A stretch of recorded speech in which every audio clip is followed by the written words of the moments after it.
Imagine करो 10 फरवरी 2026 है। एक ही पल में धरती से हर इंसान गायब हो जाता है। दुनिया जो कभी शोर से भरी थी अब पूरी तरह शांत है। टाइम्स स्क्वायर में कॉफी ठंडी हो जाती है, कारें रुक जाती हैं, पावर प्लांट फेल हो जाते हैं, पेरिस, लास वेगास और शंघाई में बत्तियां बुझ जाती हैं। नेचर दरवाजे पर इंतजार कर रही है। इंसानों का युग एक ही खामोश पल में खत्म हो गया है। महीने बीतते हैं, नेचर फिर से लौट आती है। पक्षियों का गाना हवा में भर जाता है। खरपतवार फुटपाथ तोड़कर निकलती है। आईवी गगनचुंबी इमारतों पर चढ़ जाती है। कंक्रीट के जंगल असली जंगल बन जाते हैं। सड़कें घास के मैदानों में बदल जाती हैं। पार्क और बगीचे जंगली हो जाते हैं। पेड़ों की जड़ें छत और बालकनी पर जम जाती हैं। बाढ़ वाले सबवे वेटलैंड्स बन जाते हैं जो मेंढकों और पक्षियों को अट्रैक्ट करते हैं। भागे हुए पालतू जानवर झुंड बना लेते हैं। जंगली जानवर शहर के सेंटर्स में घूमते हैं। हिरण बैकयार्ड में घास चरते हैं। भालू और भेड़िए अपनी खोई हुई जगह वापस ले लेते हैं। शहर नए इकोसिस्टम बन जाते हैं जहां शिकारी और शिकार खंडहरों में भटकते हैं। लकड़ी के घर सड़ जाते हैं। मेटल में जंग लग जाती है। पेंट उखड़ जाता है। नदियां साफ बहती हैं। मछलियां लौट आती हैं और हवा ताजी हो जाती है। आसमान और गहरा नीला हो जाता है।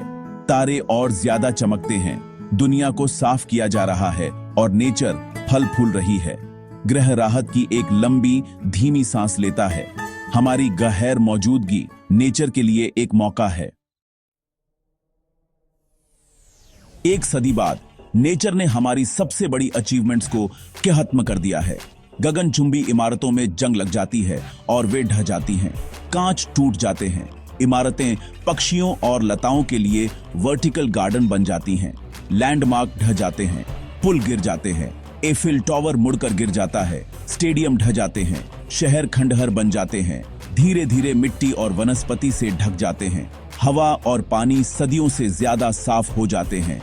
क्लाइमेट स्थिर हो जाता है। जो जानवर कभी लुप्त प्राय थे अब फल फूल रहे हैं। व्हेल समुद्रों को भर देती है। बाघ विशाल जंगलों में घूमते हैं। जंगल शहरों को ढक लेते हैं। घास के मैदान खेतों की जगह ले लेते हैं। सड़कें और बाउंड्री गायब हो जाती हैं। ऊपर से यह बताना मुश्किल है कि कभी कोई सिविलाइजेशन था भी या नहीं। केवल सबसे बड़े स्ट्रक्चर्स ही हमारे अतीत की झलक देते हैं। दुनिया एक विशाल नेचर रिजर्व है जो हमारे बिना फल फूल रहा है। धरती हमें मिस नहीं करती। हमारा समय एक दूर की याद है। हजारों साल बीत जाते हैं। धरती लगभग पूरी तरह ठीक हो जाती है। शहर जंगलों और मिट्टी के नीचे दब जाते हैं। कंक्रीट और स्टील टूट जाते हैं। नेचर द्वारा रिसाइकल हो जाते हैं। नई स्पीशीज विकसित होती है। फूड चेन स्थिर हो जाती है। बड़े झुंड और भरे पूरे महासागर लौट आते हैं। केवल विशाल पत्थर के स्मारक, pyramid, mount Rushmore, great wall बचे रहते हैं, घिसे हुए और घास से ढके हुए। हमारा प्लास्टिक कचरा टूट जाता है। जियोलॉजिकल रिकॉर्ड का हिस्सा बन जाता है। केमिकल के निशान मिट जाते हैं। कार्बन डाइऑक्साइड अवशोषित हो जाती है। रेडियो एक्टिविटी खात्मा हो जाती है।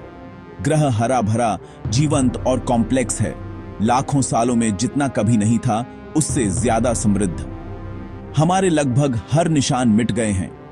धरती की ठीक होने की कैपेसिटी बहुत ज्यादा है।